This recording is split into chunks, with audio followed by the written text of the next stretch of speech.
Salut, c'est le MJ du futur. C'est pour vous dire que la vidéo qui suit, je teste de nouveaux trucs en termes de matériel. Et là, mon logiciel s'est trompé de micro. Donc, c'est pour ça que le son de cette vidéo est pourri. Voilà, d'ailleurs, j'ai réglé le problème juste parce que j'en suis rendu compte un petit peu trop tard. Voilà, c'était censé être ce micro. Mais je crois qu'il a mis ce micro-là. Le micro de casque, c'est nul. Et voilà, donc mes excuses pour la qualité de son pas ouf de cette vidéo, et bonne vidéo quand même. Bonjour à tous, dans une nouvelle vidéo réaction. Là, comme vous pouvez remarquer, j'utilise pas la même caméra que d'habitude. C'est parce que pour cette fois, je passe par Streamlabs en profitant de ma nouvelle webcam. Je remercie d'ailleurs Mathias pour m'avoir conseillé cette webcam Logitech HD C920. Et pour cette vidéo réaction, nous allons regarder la première bande-annonce, sans compter le teaser bien sûr, de Spider-Man Across the Spider-Verse, partie 1. Ou juste Across the Spider-Verse. Peut-être qu'ils font comme ils avaient fait pour Infinity War et enlever la partie 1 pour juste trouver un autre titre pour le troisième film, ouais peut-être. Mais avant de commencer, sponsor. Cette vidéo est sponsorisée par Altaïa qui vous présente cette nouvelle collection, le gant de Thanos. Oh, je t'en prie, j'ai déjà un gant de Thanos, pourquoi j'en voudrais un autre? Parce que celui-là est non seulement à taille réelle et articulé, et fait en vrai métal et les pierres s'illuminent. Ok, t'as encore gagné Altaïa. D'ailleurs, Altaïa m'a invité à la présentation de cette collection et m'a permis de constater que le produit final est concret. Il est très joli, marche bien et on peut même s'amuser avec. Hey Thanos, un indice sur le prochain mec que tu vas buter? Et les pierres d'infini sont non seulement illuminées, mais elles sont aussi détachables. Du coup, tu peux faire des tas de trucs comme... Bouillard! Ouais, non, peut-être pas ça, mais des trucs genre...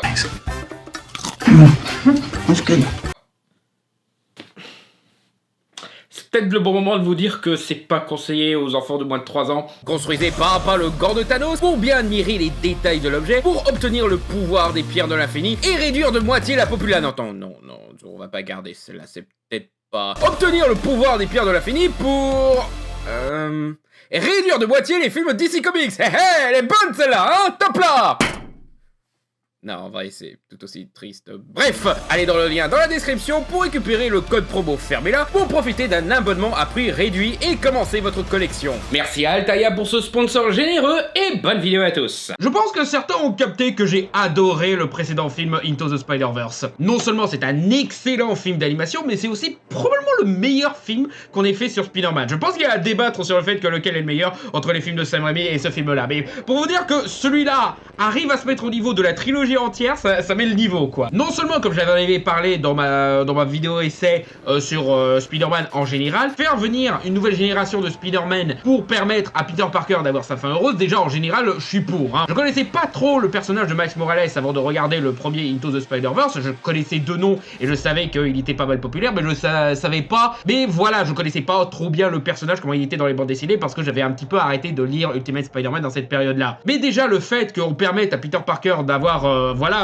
une descendance quoi, d'avoir quelqu'un qui prend le flambeau de Spider-Man, ça déjà, c'est un truc dont j'avais vraiment besoin pour le personnage de Spider-Man, mais en plus, en lui-même, Miles Morales, voilà, c'est un super personnage, voilà, il a une bonne personnalité, le fait qu'ils lui ont donné un côté créatif, voilà, le fait qu'il fait des tags et tout, qu'il aime bien dessiner, voilà, c'est un truc que j'aime beaucoup dans ce personnage, enfin, apparemment c'est exclusivement dans Into the Spider-Verse, mais c'est un bon ajout, et en général, voilà, c'était une très bonne déconstruction de Spider-Man, les personnages sont tous attachants et tout, l'animation, est-ce qu'on a besoin de parler de la qualité d'animation qui essaye différents styles, et ça arrive à jouer avec les effets et tout, ou encore des superbes scènes comme bien entendu What's Some Danger, le final, etc. Non, franchement, le film est excellent et est-ce qu'il y a besoin d'expliquer que j'attendais avec impatience cette suite? Suite qui malheureusement a été un petit peu retardée à cause de différents trucs, hein, notamment le fait que la crise de Covid a un petit peu retardé tous les films, du coup ils n'ont pas pu trop avancer sur ce film, et voilà quoi, s'il devait sortir cette année, il aurait sorti en même temps que Avatar 2,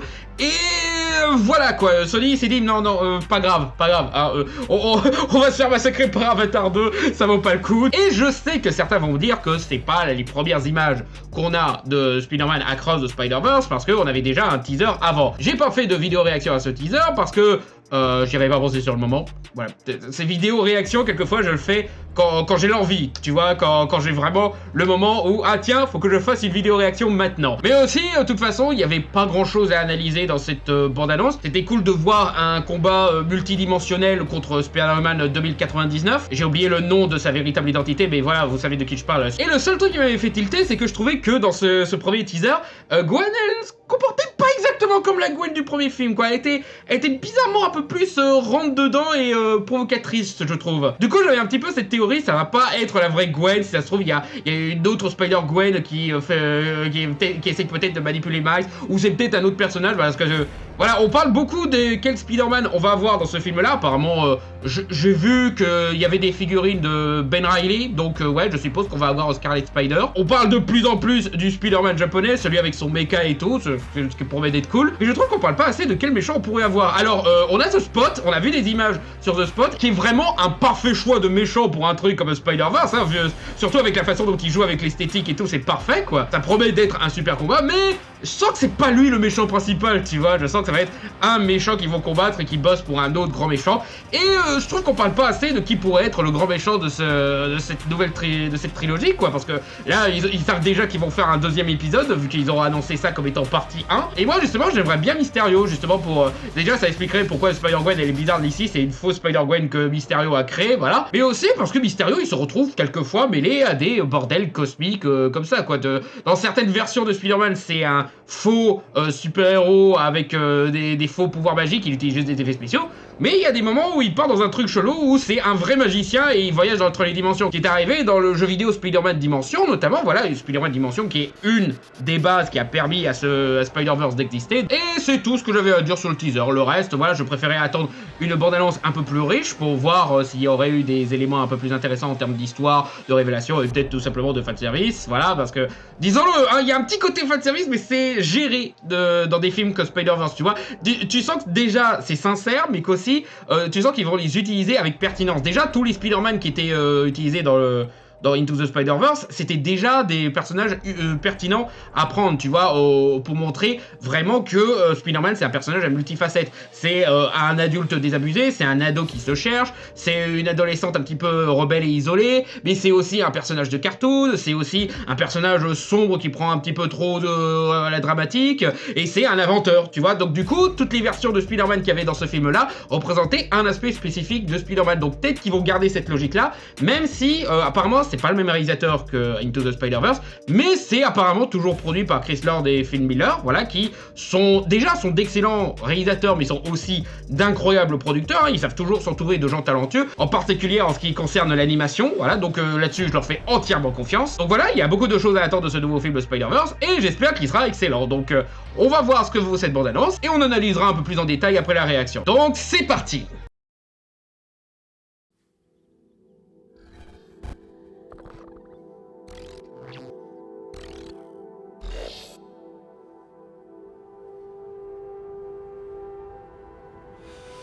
Un peu pixelisé, là. You being quiet, Mom. I hope I didn't ice your game, man. No one my age says those words in that order. It's just hard to see my little man not being my little boy all the time. Yeah. You know, for years I've been taking care of this little boy. Il met encore le caméo de Stanley, d'accord, ouais. Making sure he is loved, that he feels like he belongs wherever he wants to be. Est-ce qu'il va lui dire que c'est Spider-Man? And do great big things. Not bad, kid. And what I worry about most Un petit modif sur le costume, j'aime bien. is they won't look out for you like us. Miles! La musique m'avait manqué. Want to get out of here? Wherever you go from here, you have to promise to take care of that little boy for me. Make sure he never forgets where he C'est came cet from. épisode de Rick et Morty. Ça y est, on va tous les mettre. And Ah, he il va never être papa. doubts that he is loved. Oh. And he never lets Alors, anyone c'est tell Spider-Woman, him mais that en he différent, doesn't non? belong there. Ou alors j'ai une version que je connais pas. You gotta promise, Miles. I promise. Et... Oh la vache! Oui, c'est vraiment cet épisode dans lequel c'est D'accord, il va se mettre tous les Spider-Man à We're dos. supposed to be the good guys. We are. D'accord. Ok, ça règle la question du qui est le méchant, c'est tous les Spider-Man sauf lui, ok. Bah écoute, ouais. Reste à voir qu'est-ce qu'il a fait pour énerver comme ça les autres Spider-Man, hein. Ouais, bah un petit peu comme le teaser, j'ai l'impression qu'ils essayent vraiment d'éviter de trop révéler de ce qui se passe. Voilà, j'ai l'impression que déjà le simple fait que ça commence sur ce monde où tous les Spider-Man se réunissent, j'ai l'impression que déjà pour eux c'est trop, mais voilà. Mais du coup, ouais, ça montre qu'ils ont envie de vraiment développer cet univers, de montrer que ouais, Into the Spider-Verse, ça va soit les faire découvrir qu'il y a déjà toute cette organisation de Spider-Man qui s'est réunie, ou qui se sont créés à partir du bordel de Into the Spider-Verse, à voir ce qu'il en est, voilà. Mais le fait qu'apparemment Miles Morales se retrouve ennemi de ce groupe de Spider-Man, ça... C'est intéressant. Reste à voir pour quelle raison il se retrouve dans tout ce bordel, voilà. Parce que c'est lui qui a un petit peu provoqué ça dans le premier film. C'est pas vraiment de sa faute, mais ouais, du coup, peut-être que là, ils vont juste mettre un tas de Spider-Man pour mettre un tas de Spider-Man, voilà. Il y en a l'air qui ont toujours l'air d'avoir un petit peu un sens. Le fait que Spider-Man 2099 soit un petit peu le méchant, voilà, je suppose que ça peut être vu comme... voilà, ça va être le dernier Spider-Man de son univers, et il sait qu'il va y avoir une catastrophe qui va amener à la dystopie de 2099, voilà, dans l'univers Marvel. Du coup, oui, pour les Spider-Man principaux, il y a toujours un sens, mais pour le reste, ils ont l'air surtout de faire des personnages qui sont dans le fond et tout. Bah d'ailleurs, pour rigoler, on va voir un petit peu qui il y a. Alors déjà, ils ont mis le Spider-Man du jeu vidéo, celui avec le Spider-Man, l'araignée blanche, voilà.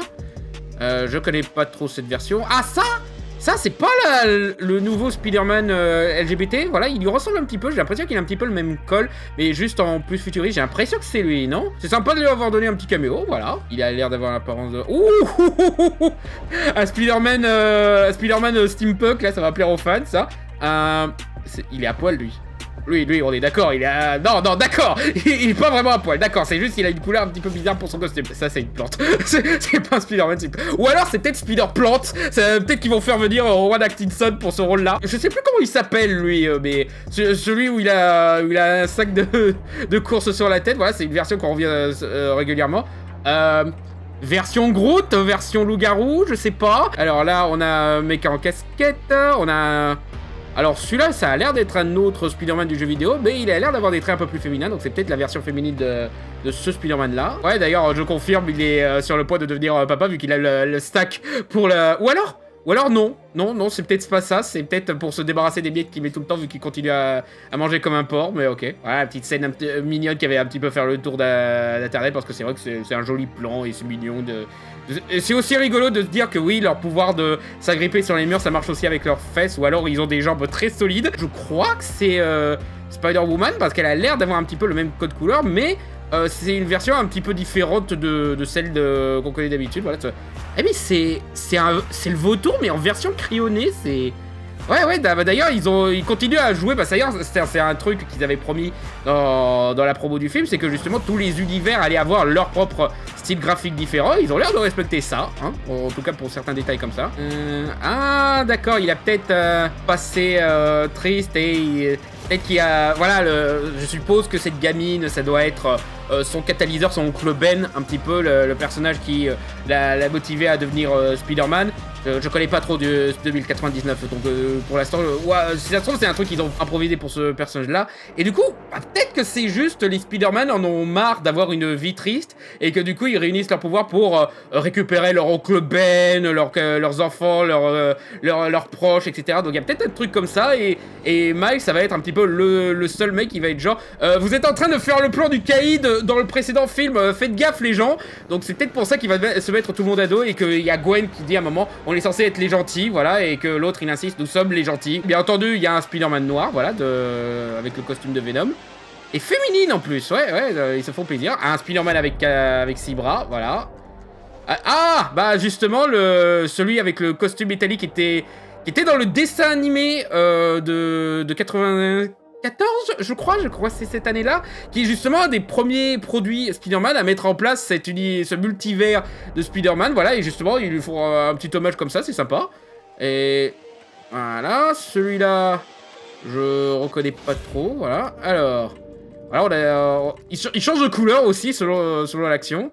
Celui-là, je le reconnais pas, celui avec l'espèce de veste. C'est pas une version où c'est Flash Thompson qui est devenu le Spider-Man ou quelque chose comme ça. Alors, lui, c'est un Spider-Man des glaces, apparemment. Hein, j'en reconnais pas d'autres, voilà. Ah si, lui je le reconnais, c'est ce Spider-Man du Mancaverse, c'est celui qui est pas vraiment Spider-Man, c'est juste un ninja qui a le motif d'une araignée, quoi, c'est sympa d'avoir pensé à lui. Oui, je confirme que c'est lui, il a les mains un petit peu pour s'agripper avec des outils et tout, voilà, c'est ça, ouais. Ça, il a aussi les gros yeux comme dans le Mangaverse. Celui-là, il a carrément les pointillés des vieux comics, voilà, j'aime bien, voilà. Et encore une fois, il... Oh une Limited. Ils se sont souvenus que de Limited existait. Oh, ça va être son moment de gloire, c'est ça. Oh, pauvre de Limited. Tellement de potentiel gâché. Ouais, et ça va être...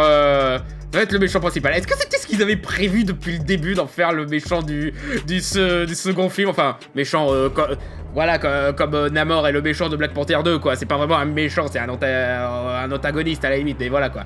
Mais sinon, ouais, voilà, toujours hâte de voir ce qui va se passer dans cet épisode-là, surtout qu'ils sont très avares en révélation et en spoiler. Voilà, ils laissent suggérer juste cette situation, donc ouais, hâte de voir ce que ça va donner. Donc voilà, vivement la sortie de ce nouveau film Spider-Verse. J'espère que cette vidéo réaction vous a plu, et bah on se dit à la prochaine pour une nouvelle vidéo, notamment le prochain Ferméa. Allez, ciao tout le monde!